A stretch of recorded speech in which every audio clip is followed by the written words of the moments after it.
Hello friends, आपका फिर से स्वागत है विजन क्लासेज में। फ्रेंड्स, हम लोग देखे थे चैप्टर 3 का पार्ट 1, ये पार्ट 2 है। इसमें हम लोग देखेंगे कि दो चर वाले रैखिक समीकरण के हल होने की क्या क्या शर्तें होती है। देखिए फ्रेंड्स, अगर कहीं पर a1x plus b1y plus c1 बराबर 0 दिया हो और a2x plus b2y plus c2 बराबर 0, तो देखिए फ्रेंड्स, ये भी दो चर वाला रैखिक समीकरण है और ये भी दो चर वाला रैखिक समीकरण है। अगर ऐसा कोई भी दो चर वाला रैखिक समीकरण हो तो इसका व्यापक रूप, अगर ऐसा कोई भी दो चर वाला रैखिक समीकरण हो तो इन दोनों को एक साथ युग्म समीकरण कहा जाता है। युग्म समीकरण कहा जाता है। अब फ्रेंड्स, युग्म समीकरण को हल करने की कुछ विधियाँ होती हैं। जैसे देखिए, यह लिख लीजिएगा टॉपिक, दो चर वाले रैखिक समीकरण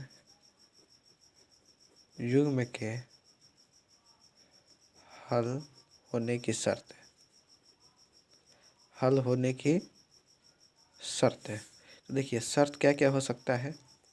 यदि a1x plus b1y plus c1 equal to 0 और a2x plus b2y plus c2 equal to 0, तब एक नंबर बात, यदि a1/a2 equal to not b1/b2 हो, अगर a1/a2 का मान b1/b2 के बराबर नहीं हो तब इसके मात्र एक हल होते हैं। इसके हल कितने होते हैं? एक होते हैं, मतलब एक हल होते हैं। इसका ग्राफ होता है प्रतिच्छेदी। इसका ग्राफ प्रतिच्छेदी होता है। ये संगत होते हैं और इसे हम लोग क्या कहते हैं? अविरोधी। अविरोधी भी कहते हैं। इसे अविरोधी समीकरण कहा जाता है। ठीक है फ्रेंड्स, तो अगर a1/a2 बराबर नहीं हो b1/b2 तो इसके एक हल होते हैं। इसका ग्राफ प्रतिच्छेदी होता है, ये संगत होते हैं और ये अविरोधी होते हैं। 2 नंबर बात, यदि a1/a2 बराबर हो b1/b2 बराबर हो c1/c2, यदि a1/a2 बराबर हो b1/b2 बराबर हो और बराबर हो c1/c2 के, तो इसका ग्राफ एक नंबर होता है। इसका हल होता है अनंत। 2 नंबर बात याद रखिएगा। इसका ग्राफ कैसा होता है? समपाती। और 3 नंबर बात याद रखिएगा, ये भी क्या होते हैं? संगत। और 4 नंबर बात को याद रखिएगा, इसे हम लोग आश्रित समीकरण कहते हैं।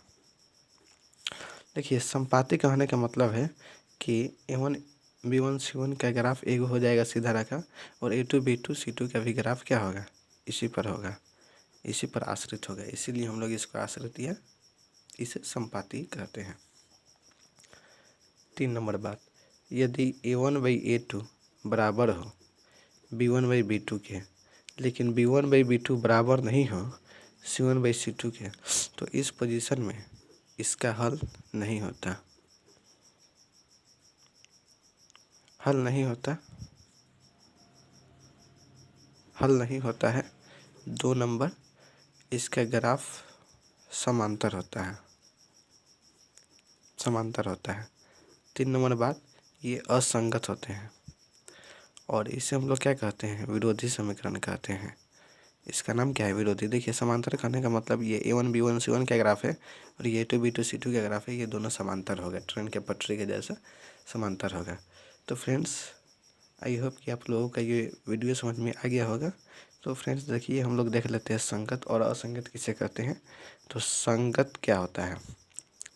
तो वैसा समीकरण जिसका हल होता है, वैसा समीकरण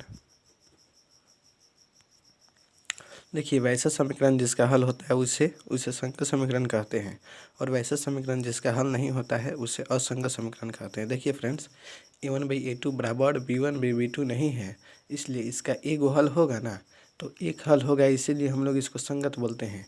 इसका भी हल होगा, इसका हल अनंत होगा, इसीलिए हम लोग इसको संगत बोलते हैं। लेकिन a1/a2 बराबर नहीं बराबर है b1/b2 बराबर नहीं c1/c2, तो इसका तो हल नहीं होता है, इसलिए हम लोग इसको क्या कहेंगे, असंगत कहेंगे। तो ठीक है फ्रेंड्स, आप लोग का ये वीडियो बहुत ही अच्छी तरीके से समझ में आ ही गया होगा। तो आप लोग प्लीज़ मेरे चैनल को सब्सक्राइब कीजिए। Thank you.